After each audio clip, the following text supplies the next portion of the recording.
नमस्कार दोस्तों, Manu short hand classes में आपका स्वागत है। यहाँ आपको मिलता है रामधारी गुप्ता भाग 2 का अध्याय 26।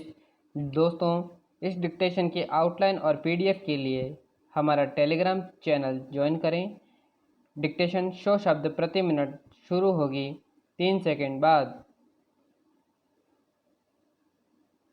बहनों, शिक्षा संस्थाओं से जब कभी मुझे बुलावा आता है तो मैं वहाँ जाने से इनकार नहीं कर पाता, क्योंकि शिक्षा संस्थाओं से मेरा आरंभ से ही कुछ न कुछ संबंध रहा है और शिक्षा शास्त्र में भी मेरी पहले से काफ़ी रुचि रही है। अतएव मुझे जब आपका निमंत्रण मिला, मैंने बड़े हर्ष के साथ स्वीकार किया और मुझे अत्यंत प्रसन्नता है कि आज मैं यहाँ आ सका। आप सब बड़ी सौभाग्यशालिनी हैं कि आप इस कन्या महाविद्यालय में शिक्षा पा रही हैं, क्योंकि इस महाविद्यालय का इस राज्य में अपना एक विशेष महत्व है और इस का इतिहास नारी जागृति तथा उन्नति का इतिहास, इसकी स्थापना उच्च आदर्शों को लेकर एवं नारी जागृति तथा राष्ट्रीय उन्नति की पुनित भावनाओं से प्रेरित होकर आज से बहुत साल पहले एक ऐसे सच्चे समाज सुधारक के द्वारा हुई थी, जिनके हृदय में मुख्यतः नारी जाति के प्रति विशेष गौरव और महान आदर था।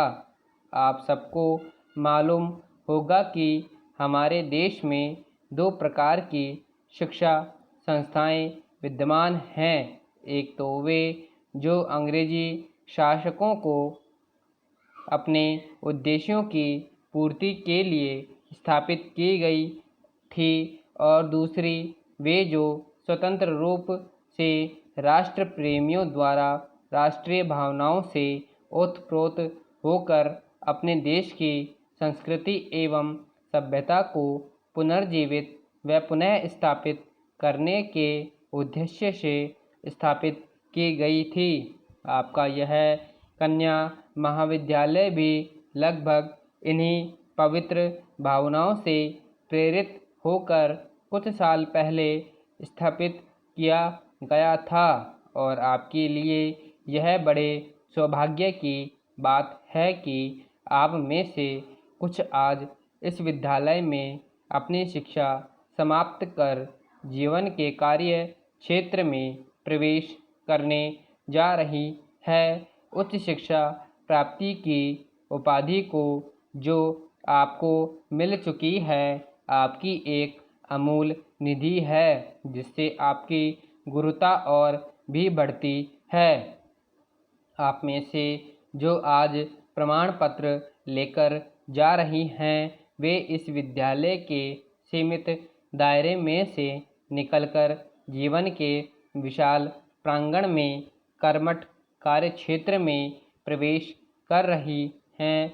आपके कंधों पर जीवन का महत्वपूर्ण उत्तरदायित्व है और मुझे पूरा भरोसा है कि आप अपनी शिक्षा और अनुभव के बल और आधार पर उसे योग्यतापूर्वक संभाल सकने में सफल हो सकेंगी। जब तक आपका विद्यार्थी जीवन रहा, अब आपके व्यवहारिक एवं क्रियात्मक जीवन रहेगा और आपको अपने जीवन के कार्य क्षेत्र में अनेक समस्याओं का सामना करते हुए आगे बढ़ना है। मुझे आशा है कि आपने यहाँ जो शिक्षा दीक्षा ग्रहण की, उससे आप शक्ति और स्फूर्ति ग्रहण कर स्वतंत्र देश के दायित्वपूर्ण नागरिकों की भांति उसे निभा सकेंगे। यह सब आपके लिए तभी संभव होगा जब आप यह भली बातें समझ लेंगे कि आपको अपने जीवन में क्या करना है। आप सब यह भली भांति जानती होंगी कि प्राचीन काल में हमारे देश में स्त्रियों का कितना महत्वपूर्ण व उत्कृष्ट स्थान रहा है। समाप्त। धन्यवाद।